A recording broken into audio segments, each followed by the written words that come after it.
진정한 구속과 자유. 진정한 구속과 자유란 무엇인가? 이런 주제로 함께 은혜를 나누겠습니다. 구속은 좋은 게 아니죠. 자유가 좋은 것이죠. 우리는 수년 동안 우리나라에서 벌어지고 있는 검찰과 현 정부와의 싸움이라든가 또는 범법자와 피해를 당한 사람들 간의 싸움을 통해서 구속됐다, 석방되었다 하는 이야기를 많이 들었을 것입니다. 근데 성경에서도 이 구속이라는 단어와 자유라고 하는 단어를 대비적으로 잘 사용하고 있습니다. 근데 세상적으로 볼 땐 구속은 안 좋은 거지만 성경적으로 볼 때 구속은 정말 좋은 겁니다. 자유는 좋은 거지만 정말 이 자유가 하나님 편에서 볼 때 우리에게는 죄를 짓고 마귀의 자식으로 멸망받는 길을 걸어가는 길이 될 수도 있습니다. 그런데 우리가 하나님께 구속되면 진정한 자유를 누릴 수가 있습니다. 역설적인 이야기입니다만은 하나님 앞에 구속되지 아니하면 자유를 누리지 못하고 멸망의 길로 달려가게 되는 것입니다. 그래서 저는 오늘 이 저녁에 진정한 구속과 자유란 무엇인가 이런 주제로 함께 은혜를 나누려고 합니다. 오늘 주신 말씀을 통해서 여러분 예수 그리스도께 구속되시기 바랍니다. 예수 안에서 자유를 누리시기 바랍니다. 아멘. 안델센 동화집에 미운 오리 새끼라고 하는 동화가 나오는데 어미 아이가 알을 품었어요. 그런데 전혀 생김새가 다른 이상한 새끼 한 마리가 나왔습니다. 어미는 자기가 품은 알에서 태어났기 때문에 자기 새끼인 줄 알았고 그 오리도 당연히 자기 엄마 그리고 다른 오리 형제들도 자기 형제들인 줄 알고 자랐습니다. 이제 점점 커가면서 다른 오리와 이 오리 하나하고는 많은 차이가 났습니다. 이상하게 생겼고 자기들하고는 다르니까 다른 오리들이 이 오리 하나를 놀려댔습니다. 그래서 이 오리는 외로운 오리였습니다. 고독한 오리였습니다. 겨울이 지나고 이듬해 봄이 돌아온 어느 날, 그날도 이 오리는 외롭게 호수를 헤엄치고 있다가 아름답고 우아한 백조의 무리를 발견하게 됩니다. 아름답고 우아한 백조들, 그들과 자기를 비교해보니까 자기 자신이 너무나 부끄러운 거예요. 너무도 추한 거예요. 그래서 물속으로 자기를 숨기려고 고개를 담그는 순간 물에 자기 모습이 비쳤는데 그것은 백조의 모습이었습니다. 다른 백조들이 그 어느 다른 새들보다 우아하고 아름답게 생긴 이 오리 아닌 백조를 가까이 하기 위해서 그들에게 헤엄쳐 왔습니다. 이제 그는 미운 오리 새끼가 아니죠. 더 이상 오리가 아니라 백조의 날개짓을 하면서 창공을 날아올랐습니다. 안델센은 관점에 따라서 다르게 적용할 수 있겠지만 어린 시절 자신의 나약함과 부끄러운 모습을 생각하면서 아이들에게 포기하지 말고 미래를 꿈꾸라는 차원에서 이 미운 오리 새끼라고 하는 동화집을 썼다고 합니다. 저는 이 동화를 통해서 내가 어디에 소속되어 있는가를 아는 것이 얼마나 중요한가 생각해 봤습니다. 내가 오리인가 아니면 백조인가를 아는 것이 얼마나 중요하냐 이거죠. 한번 따라서 합시다. 내가 오리인가 백조인가? 내가 마귀의 자식인가 하나님의 자녀인가? 이걸 아는 것이 중요하다는 겁니다. 나의 존재와 나의 가치, 나의 목적과 방향을 분명히 할 수 있는 것은 근본적으로 내가 누구냐? 내가 어디에 속한 존재냐 하는 것입니다. 이것을 분명히 알아야 바른 선택을 할 수 있고 바른 길을 갈 수 있습니다.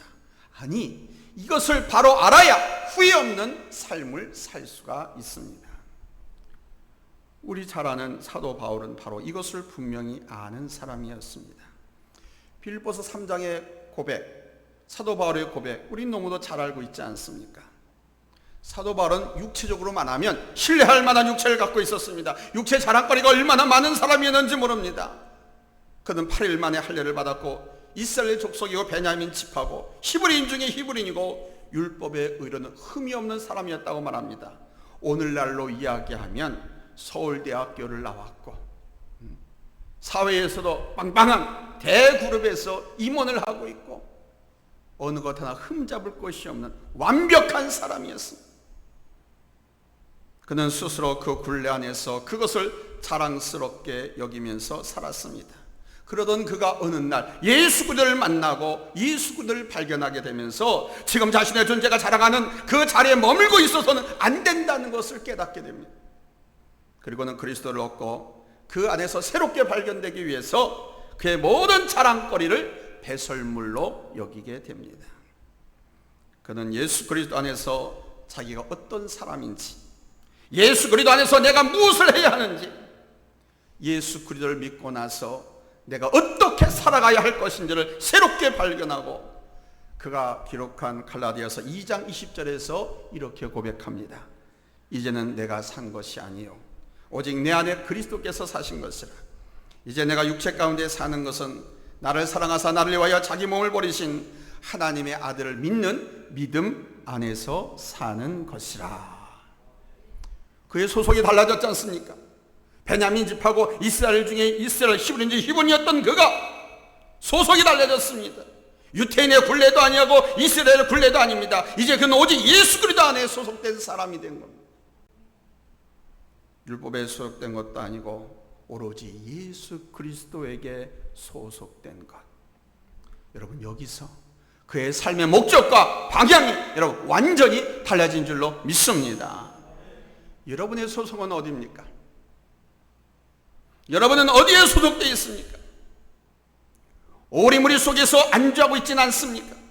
다시 말해서 세상의 혈통이라든가 세상의 신분과 의식과 동일한 방식으로 오늘도 그 모해준 주워서 먹고 살기 위해서 분주히 다니고 있지는 않습니까? 오리들처럼. 아니면 백조무리 속에서 새로운 열과 더 큰 비전을 향해서 소망의 날갯짓을 하고 있습니까? 저는 감히 여러분들은 백조라고 말씀드리고 싶습니다. 세상에 속해서 세상 사람들과 다른 모습으로 살려고 하다 보니까 어쩔 수 없이 미운 오리 새끼가 되었습니다.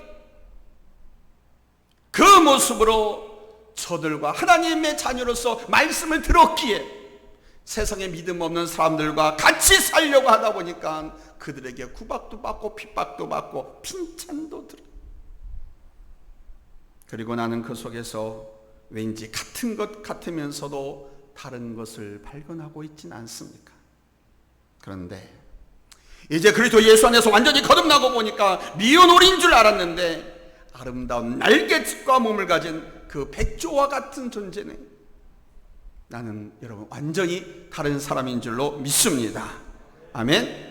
우리는 이 세상에 두 발을 딛고 살아가고 있지만은 이 세상에 속한 사람들이 아니에요. 우리는 예수 그리스도에게 속한 자들이고 예수님과 함께 하늘보좌에 앉은 사람들인 줄로 믿습니다. 아멘. 그래서 에베소 2장 4절 6절에서 하나님이 이렇게 말씀하시잖아요. 공의를 풍성하신 하나님이 우리를 사랑하신 그 큰 사랑을 인하여 허물로 죽은 우리를 그리스도와 함께 살리셨고 너희가 은혜로 구원을 얻은 것이라. 또 함께 일으키사 그리스도 예수 안에서 함께 하늘에 앉히시니. 그래서 여러분, 우리는 전에 세상에 속한 자들입니다. 맞아요. 마귀의 자식들이었습니다. 사탄의 자식들이었습니다. 그러나 예수님께서 우리를 대신해서 죽으심으로 인해 우리는 이제 여러분 그리스도와 함께 다시 살아난 줄로 믿습니다.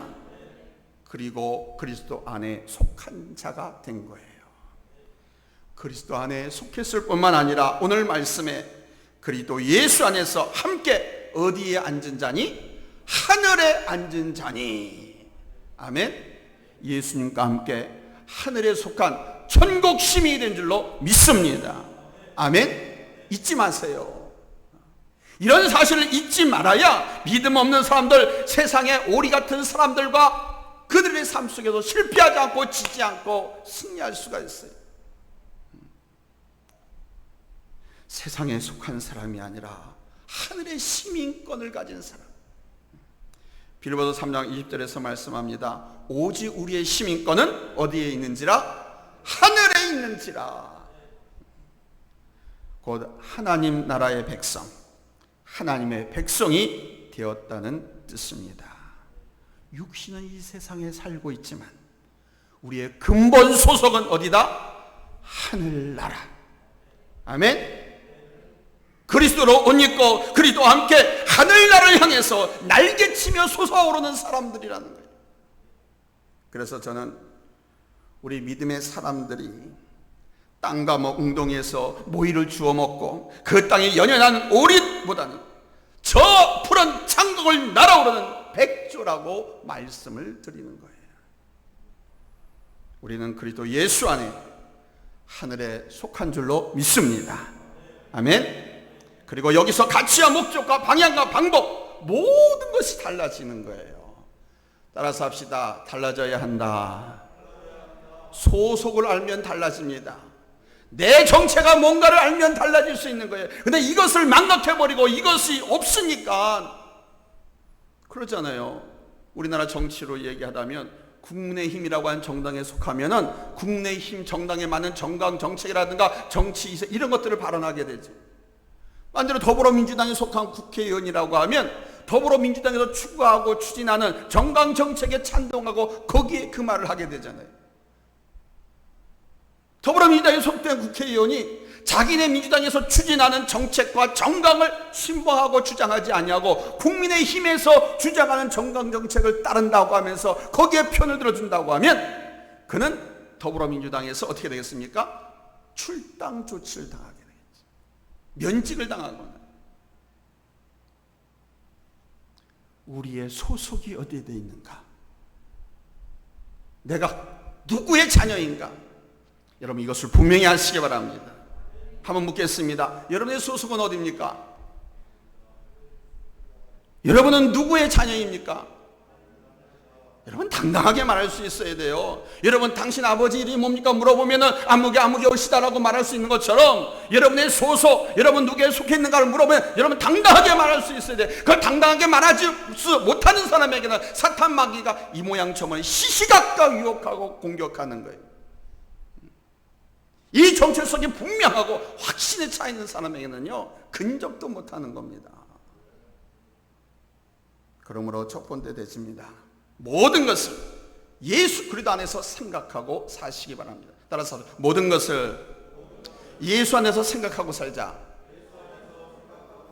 모든 것을 예수 안에서 생각하고 사셔야 돼요. 사도 바울의 그리스도 안에서의 삶을 정리해 보면 이런 것입니다. 그리스도 안에서 생각하고 그리스도 안에서 계획하고 그리스도 안에서 시작되고 그리스도 안에서 진행되고 그리스도 안에서 끝이 나고 그리스도 안에서 평가되고 그리스도 안에서 변화되고 그리스도 안에서 생명을 이룬다. 아멘. 예수 이름으로 시작하고 예수 이름으로 진행하고 예수 이름으로 끝나고 예수님의 평가가 중요합니다. 세상 사람들의 평가가 중요한 것이 아니고 하나님은 나를 어떻게 보실까? 나를 뭐라고 하실까? 예수 안에서 내가 변화되고 예수 안에서 생명을 이룬다. 이런 모든 것을 예수 그리스도 안에서 생각하고 행하시기를 바랍니다. 아멘. 이제 예수님께 속한 사람들이니까 예수님의 방식으로 또한 살아가야 되는 거 아닙니까? 생각하는 것과 말하는 것과 그 모든 것이 철저하게 예수님의 생각과 그분의 지혜와 뜻을 따르고 철저하게 그분과 스텝 바이 스텝 동행하는 삶을 살아야 되는 겁니다. 그게 크리스찬입니다. 그 예수 믿고 하나님과 제대된 사람들의 모습입니다. 처음부터 끝까지 예수 안에서 생각하고 예수 이름으로 시작하고 예수 이름으로 마치고 그리고 예수님께 묻고 예수님의 평가를 듣는 거예요. 근데 우리는 혹 이것을 잊고 지내지는 않았는지요. 형식은 그리스도인인데 삶의 내용은 그리스도인이 아닌 안과 밖을 들락날락하는 그러한 모습은 아닙니까? 아니면 아예 예수님과는 상관없는 거리가 먼 삶을 살고 있지는 않습니까? 여러분 그리스도 안에 살고 있습니까? 예수님의 이름만 부르고 있지는 않습니까? 의식과 형식, 지식 안에서만 그리스도가 있는 것은 아닙니까? 우리는 이 세상에 살아가지만 여러분, 그리스도 안에서 살아가는 사람들입니다. 우리 안에 그리스도께서 거하시기에 장소와 시간과 상관없이 우리는 누구에게 속한 사람이다? 예수님께 속한 사람들이라는 거예요. 한번 얘기해봐요. 나는 예수님께 속한 사람이다. 이 등신아 왜 그것도 몰라? 해봐요. 이 등신아 왜 그것도 몰라? 치면서 해봐요, 빨리. 이 등신아 왜 그것도 몰라? 나는 예수님께 속한 사람. 이것을 잊어버리고 망각해버리니까 스스로 넘어지고 쓰러지고 상처 입고 실망하고 포기하고 배신하고 떠나고. 예수님께 속한 사람이면 절대로 그럴 수가 없는 거예요. 이걸 잊어버리니까 그래요.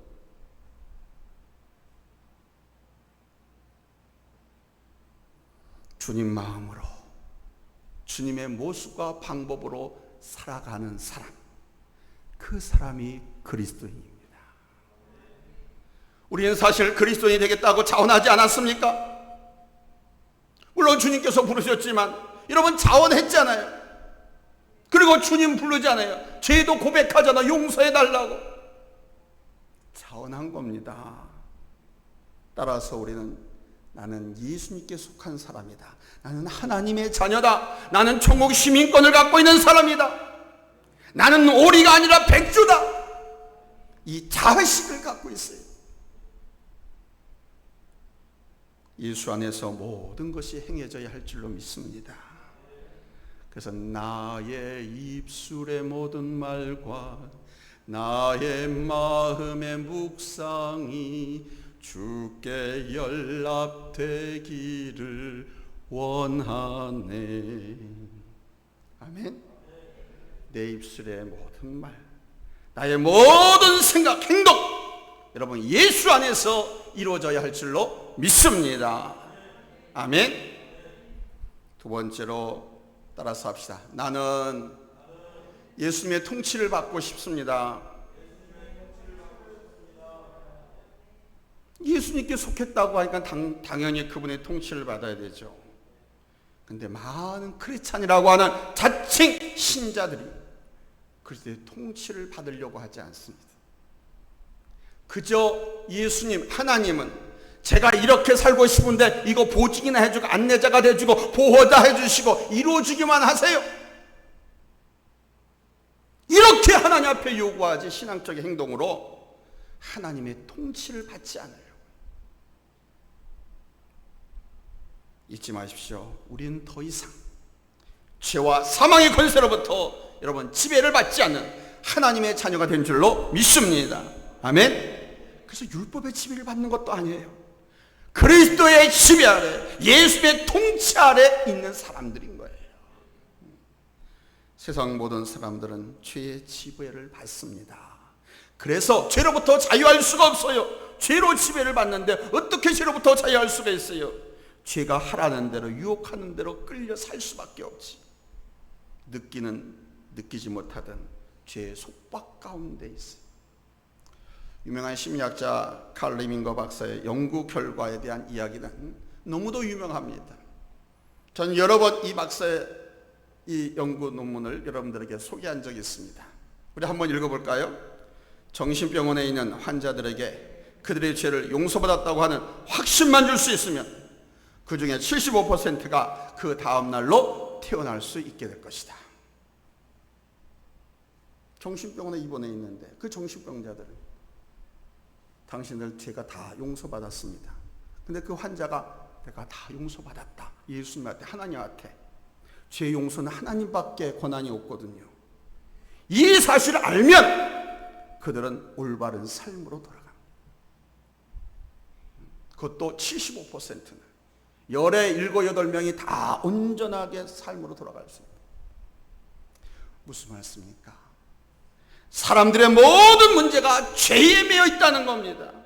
이 죄에서 결코 자유하지 못하고 있다는 거예요. 별 문제가 없는 것 같은데 불안해합니다. 아무 문제가 없는 것 같은데 잠을 이루지 못합니다. 여러분, 왜 불안해합니까? 왜 두려워합니까?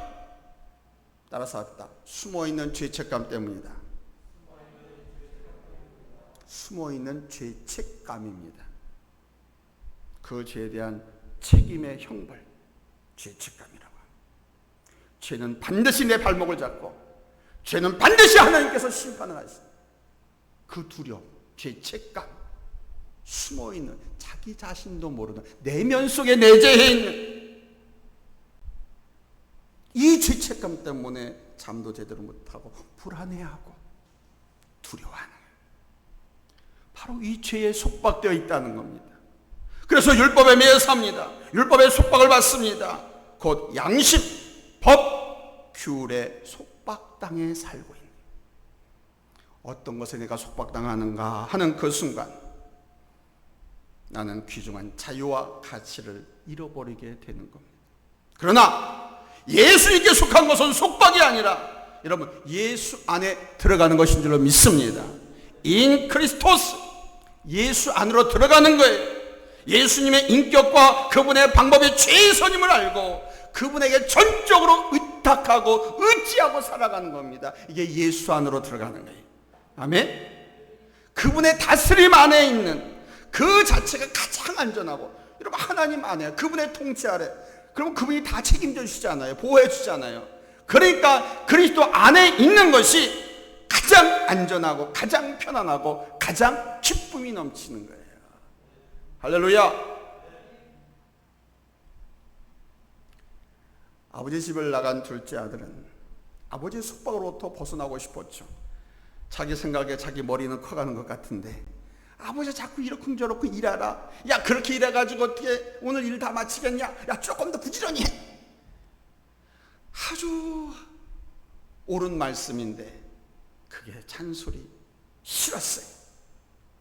아버지의 숟가락도 벗어나고 싶었습니다. 그래서 아버지를 꼬셔가지고 유산 상속금을 미리 받아가지고 집을 떠났습니다. 그러나 결과는 실패했죠. 가지고 나간 재산도 다 잃어버렸습니다. 그에게 있어서 자신의 존재는 물질이었던 것입니다. 그 물질이 가치고 방향이고 자기가 살아가는 삶의 존재 이유도 바로 거기에 두었습니다. 그래서 아버지, 상속금을 미리 주시면 제가 그것을 가지고 저 먼 나라에 가서 사업을 해가지고 돈을 많이 벌어가지고 아버지 세단도 롤스로이스로 쫙 2대씩 뽑아드리고 양복도 빛깔나게 쫙 10벌 빼드리고 아주 막 모든 것을 물질에 두었습니다. 자기 존재의 가치, 바로 물질에 속박을 당한 거죠. 그런 아들이 방탕과 실패로 모든 재산을 다 날리고 돼지 치는 집에서 돼지 뚠물이나 먹는 신세가 되었을 때 거기서 아들은 깨닫죠. 아무튼 깨닫는 건 좋아. 성경 보니까 깨달은 것의 결과는 좋더라고. 깨닫지 못한 결과는 비참하게 종말을 고했지만 다 잃어버려 거지 중에 상거지가 된 상태에서 깨달았습니다. 야, 내가 우리 아버지 집에 있을 땐, 그래도 아버지 잔소리 들으면서 집에 있을 땐, 야, 얼마나 좋았어. 먹는 거, 입는 거, 야, 종들도 있고, 야, 그때가 좋았다. 아버지 품에 있을 때가 좋았다. 그때가 아름다웠다. 그때가 속박이 아니라 자유였다. 그리고는 아버지께 아들이라 부르지 말고 다른 종들과 같이 종의 하나로 사용해 달라는 마음을 갖고 아버지 집으로 돌아왔습니다. 아버지에게 돌아올 때 아버지는 반갑게 맞아주었고 그를 아들로 영접했습니다. 종으로가 아니라. 아버지 집에 돌아왔더니 거기에 자유가 있었고 거기에 평안과 기쁨이, 행복이 준비되어 있었는 줄로 믿습니다. 아들의 지혜를 회복시켜줬으니 그것이 다 아들의 것이 아니면 누구 것이겠습니까? 그것이 돌아와서 아버지 품에 귀하는 것, 이것이 최선이고 자유고 축복이었던 겁니다.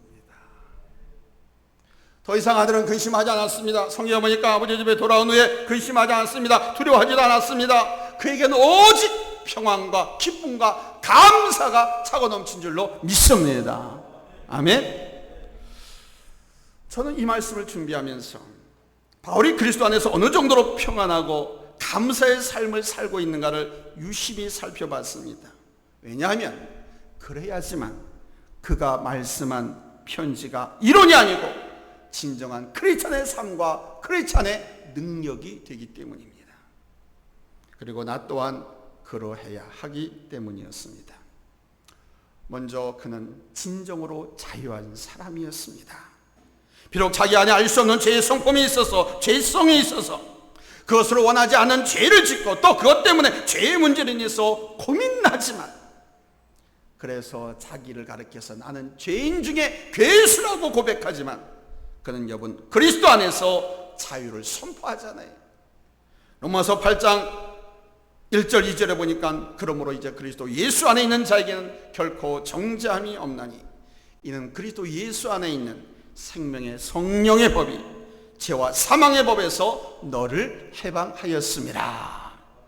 어디 안에 있는 생명의 성령의 법이? 그리스도 예수 안에 있는, 아멘, 예수 안으로 들어가니까 나를 해방해 줬다 그럽니다. 뭐로부터? 죄의 속박으로부터, 죄책감으로부터, 아멘, 실패하고 망가지고 넘어지는 그 삶의 연속으로부터 예수 안으로 들어갔더니 예수님께서 나를 자유롭게 해주셨다. 해방시켜 주셨다. 아멘. 실패에 대한 두려움, 공포, 여기서부터 나를 해방시켜 주셨다. 뒤집어서 말하면 나는 이제 할 수 있는 사람으로, 성공하는 사람으로, 승리하는 사람으로, 내 교제의 비전과 목적과 가치를 이룰 수 있는 사람으로 하나님께서 세워주셨다. 할렐루야. 이 말씀에도 그리스도 예수 안에 있는 자에게라고 하는 아주 중요한 핵심 센텐스가 나옵니다. 그리스도 예수 안에 있는 자에게.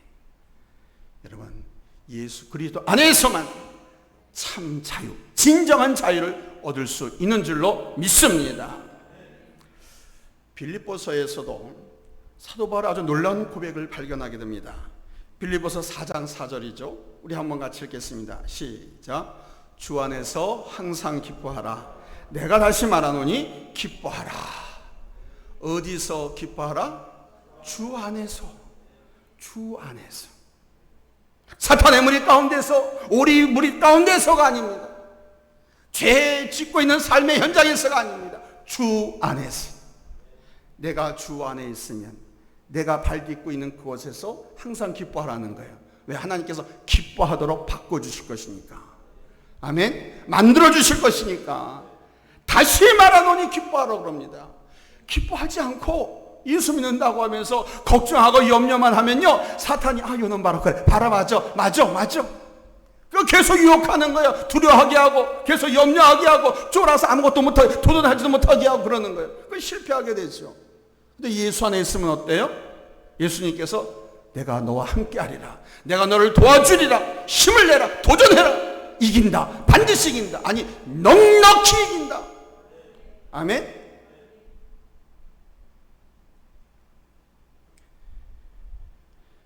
사도 바울이 주 안에서 항상 기뻐하라.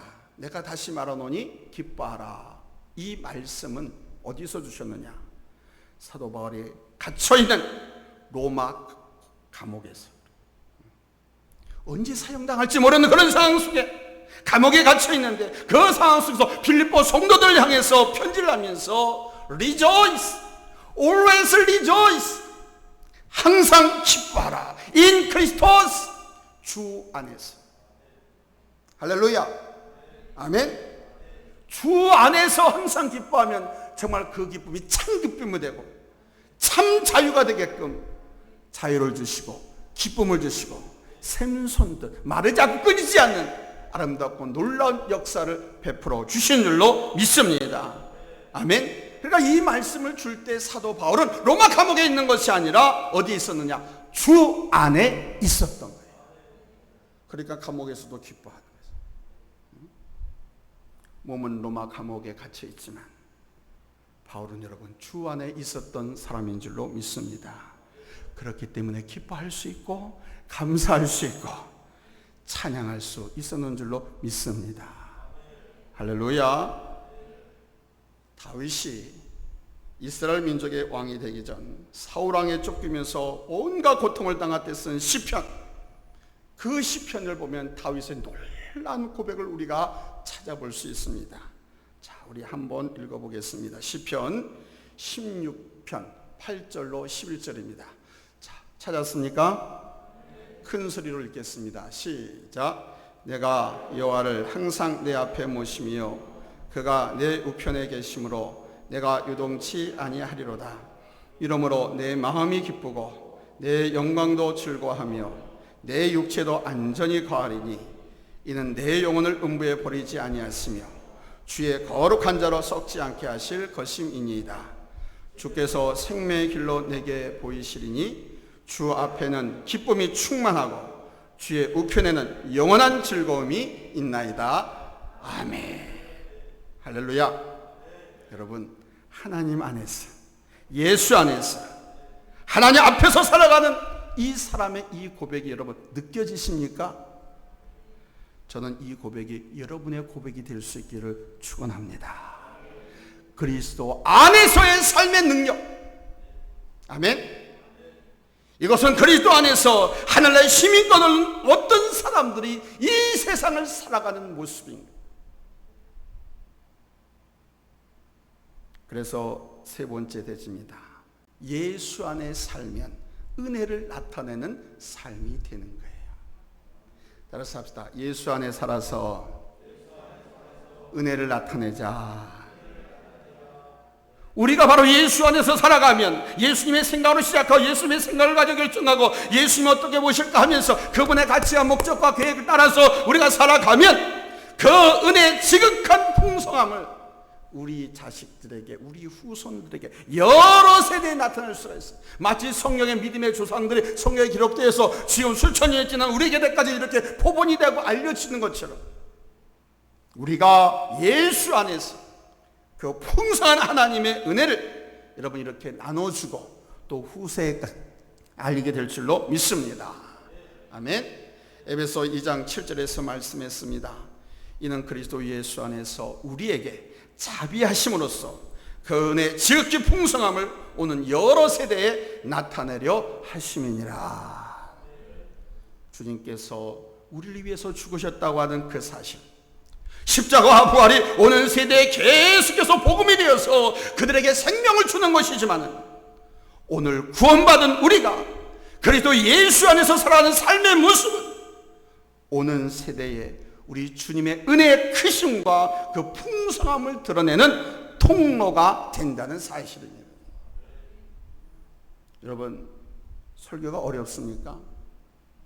사실 오늘 이 본문은 상당히 어려운 부분입니다.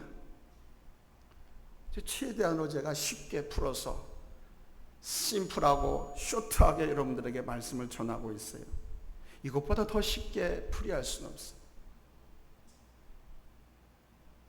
여러분, 우리가 예수 안에서 살아가면 사도 바울이 가졌던 삶의 능력, 아멘. 감옥에서도 기뻐하고 기도하고 찬송하고 그러면서 감옥에서 하나님을 만나고 기적을 베풀고, 아멘. 우리도 그러한 삶의 능력을 갖게 될 줄로 믿습니다. 그리스도 안에서 생각하고 그리스도 안에서 말하고 일하고 사랑하고 베풀고 섬기는 삶이 바로 그리스도인의 사명이고 나의 책임이라고 하는 것을 잊지 마시기 바랍니다. 사랑하는 성도 여러분, 지금까지 우리는 의식과 습관에 의해서 혹시 신앙생활하고 있는 허울된 무늬만 빛깔만 그리스도인은 아닌가? 아니면 모든 것이 정말 주 안에서 시작하고 주 안에서 되어지고 있습니까? 예수 그리스도 안에서의 삶, 이것은 예수님과 함께 생각하고 예수님과 함께 말하고 의논하고 예수님과 계획하고 일하고 사랑하고 나누고 섬기며 축복하는 삶. 여기 어디에 배신하고 사기치고 이간질하고 싸우고 방하고 테러하고 그런 모습이 있습니까? 예수님의 모습에는 그런 모습이 없어요. 천국인의 삶에는 그런 양태가 없어요. 예수님과 함께 생각하고 말하고 예수님과 의논하고 같이 계획하고 예수님과 함께 일하고 사랑하고 나누고 섬기면서 축복하는 삶. 예수님 때문에 두려움이 없고 염려가 없고 감사와 기쁨이 넘치는 참 크리스찬의 삶을 사시기를 예수님의 이름으로 축복합니다. 예수님으로 인하여서 되어지는 성도의 삶, 그분의 다스림을 받는 최상의 삶이 된다면 여러분은 하늘나라를 온전히 얻게 될 줄로 믿습니다. 하늘나라는 예수 그리스도 안에 있기 때문입니다. 그래서 예수님은 나를 본 자는 하나님을 본 것이라 했습니다. 내 말을 듣고 지키는 자는 하나님 아버지의 말을 듣고 지키는 거라고 그러셨습니다. 예수 안에 삽시다. 예수 안에 삽시다. 할렐루야. 기도합니다.